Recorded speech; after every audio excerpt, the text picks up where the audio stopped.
Bonjour à tous, on se retrouve pour un nouveau piège d'ouverture.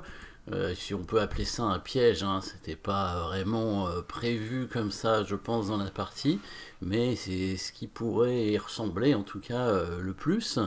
Dans la défense française, hein, là j'ai pris la position avec les noirs, donc défense française, E4-6, D4, D5 et C3, fou B4, la variante Winawer de la française sur le coup cavalier C3. Les blancs font E5 et le coup principal C5 A3. Fou prend C3, B prend C3, cavalier E7. Donc là c'est vraiment une position classique hein, de la défense Winawer qu'on retrouve assez régulièrement. Le coup le plus agressif pour les blancs ici c'est le coup d'âme en G4. Il y a des coups un petit peu moins actifs comme cavalier F3 ou A4 qui sont possibles. Et là, genre avec les blancs, hein, c'était un maître à l'époque, je crois qu'il est devenu grand maître après, mais il était maître. Il a joué le coup H4, qui est le quatrième coup vraiment intéressant dans cette position, hein, qui est un bon coup, il n'y a pas de souci. H4, Dame C7 avec la menace un petit peu sur ce pion ici, hein, l'échange en D4 suivi du coup Dame en C3, échec qui peut être une menace. Cavalier F3 par tout simplement la menace, puisque défend le pion en D4. Hein. Maintenant, si on prend en D4, il reprend avec le pion ayant fait dame échec. On ne va pas gagner la tour, évidemment, puisque le fou va couvrir l'échec et la dame va protéger la tour. Bien entendu, pas de piège ici. Sachant qu'il y a des joueurs qui ne défendent même pas le pion en D4. Hein. C'est possible ici avec les blancs même de faire carrément le coup H5 hein, et après l'échange en D4 sur l'échec, donner le pion D4, faire ce sacrifice de pion ici comme ça. Et les blancs du coup gagnent des temps de développement. Hein, donc c'est intéressant de faire ça avec les blancs, pourquoi pas. Cavalier F3, donc là cavalier C6.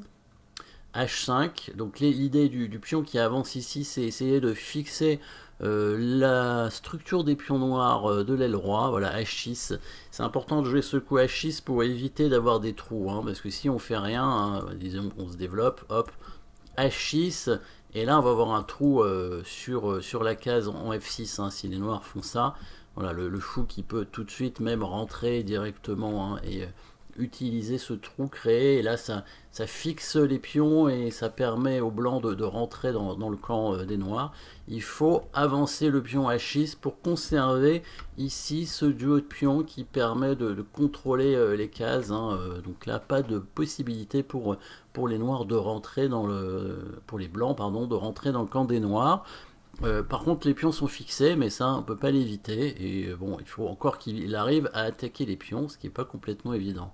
Fou E2, donc fou D7, développement, petit roc. Voilà, ici, les noirs ont plutôt intérêt à ne pas faire le petit roc. Alors, le petit roc des blancs, c'est quand même un peu surprenant, hein, malgré tout. Hein. Il aurait dû peut-être tenter un passage en équerre avec la tour pour attaquer les pions. Peut-être qu'il a anticipé le grand roc des noirs. Hein, c'est possible, en faisant le petit roc, il s'est dit il va peut-être pas faire le petit roc, et donc du coup, ça sert peut-être pas trop de venir l'attaquer avec la tour, mais bon, c'était un peu surprenant quand même de pousser le pion jusqu'en H5 et de faire le petit roc après. Mais bon, c'est faisable probablement.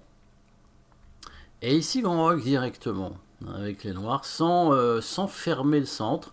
Après, c'est vrai que si les blancs prennent le pion C5, bon, il y a la possibilité quand même de récupérer ce pion en E5. Hein, donc bon, la structure des pions blancs est quand même très médiocre, hein, avec des pions triplés.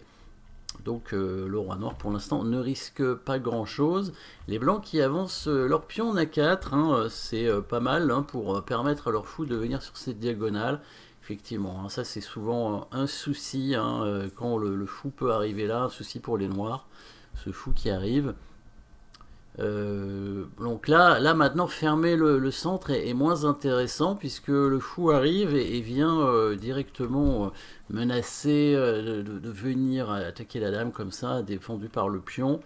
Et on a un petit peu de mal avec les noirs à contrôler cette case, parce que si le cavalier vient en F5, donc pour contrôler la case en D6, bah les blancs pourraient très bien le chasser avec le coup G4. La position étant fermée, les blancs peuvent se permettre d'avancer ce pion devant leur roi. Donc ici, F6 pour contre-attaquer directement hein, au centre avec le pion, ce qui est pas mal, hein, ce qui permet d'ouvrir le jeu, et donc on est dans des rocs opposés, hein, les noirs ont intérêt à ouvrir le jeu devant le roi adverse.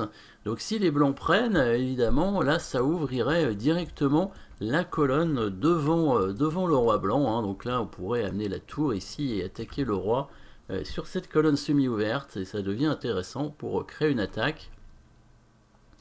Le pion en E5 est du coup attaqué ici, hein, et là les blancs bon, protègent en fait leur pion avec le fou. Donc finalement les noirs sont contents, il n'y a plus le coup de fou en A3 qui arrive hein, sur la diagonale, et on va avec les noirs contre-attaquer maintenant sur les pions avec le coup dame A5. Voilà, le pion en C3 qui se retrouve attaqué maintenant, les pions blancs qui se retrouvent sous pression. Alors les blancs qui prennent finalement ici en F6, donc ils ouvrent la colonne de la tour. Après, leur idée c'est d'ouvrir aussi la diagonale pour le fou, pour attaquer le roi, sauf que bon, ils n'ont pas quand même énormément de pièces pour attaquer pour l'instant. Il y a le fou qui est embêtant, c'est vrai, mais il y a la tour noire qui va arriver, et il y a les pions qui sont attaqués. Alors les blancs qui n'ont pas défendu le pion, il aurait dû probablement défendre le pion en C3, avec la tour peut-être. Bon, même si c'est pas très joli à jouer, hein, ce genre de coup, tour qui monte, la tour qui sert pas à grand chose d'autre qu'à défendre un pion, mais c'était quand même un pion important. Alors peut-être qu'il avait vu un piège et il s'est dit je joue la dame ici, et si la dame prend le pion, j'enferme sa dame, voyez, avec le fou. Sauf que il y a un contre-piège en fait. Et du coup, s'il fait ça, et ben là, il y a une pointe. Et d'ailleurs, c'est la partie. Hein. Bon, il n'a pas mis son fou en D2 du coup, il s'en a aperçu juste à temps que là, c'était pas un bon coup. Bon, vous pouvez mettre la pause pour trouver le coup des noirs, hein, qui permet de sauver la dame, tout simplement, et même de gagner un deuxième pion, hein, puisque les noirs ont pris le premier pion.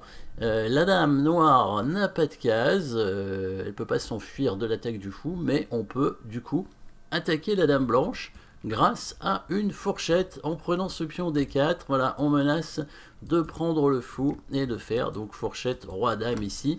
Et en prenant ce pion, évidemment, on libère des cases à la dame noire, hein, si les blancs prennent la dame. Donc échec en E2, et après on récupère la dame. Et du coup, les noirs vont gagner 2 pions au passage, hein, parce que les blancs vont récupérer le cavalier, mais ils vont quand même 2 pions de retard. Alors, bon, ils pourraient récupérer peut-être ce pion-là, puisqu'ils attaquent le cavalier ici, effectivement. C'est pas fini, hein, on peut récupérer ce pion, et éventuellement même l'autre après. Donc c'est jouable, à la limite, cette position pour les blancs. Ils peuvent jouer ça. Le cavalier s'en va, et fou qui prend le cavalier ici, tout en attaquant la qualité et le pion. La partie continue.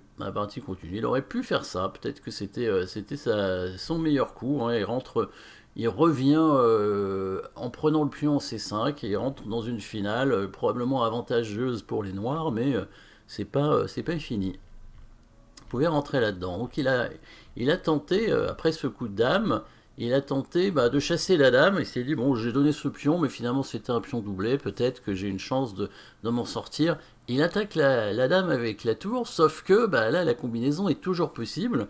On peut prendre le pion avec le cavalier, puisqu'il y a toujours la fourchette en E2. Donc s'il prend la dame, il va reperdre le fou et ensuite la dame. Donc là il pourrait prendre la dame, échec, roi bouge, là le cavalier prend dame. Donc là il récupérait quand même un pion, hein, sur échec ici, mais il aurait quand même un pion de moins finalement, parce qu'il sera quand même obligé de récupérer le cavalier. Voilà, il aurait un pion de moins. Par exemple, les noirs pourraient faire ça avec un bon centre et un pion d'avance. Donc c'est pas fini.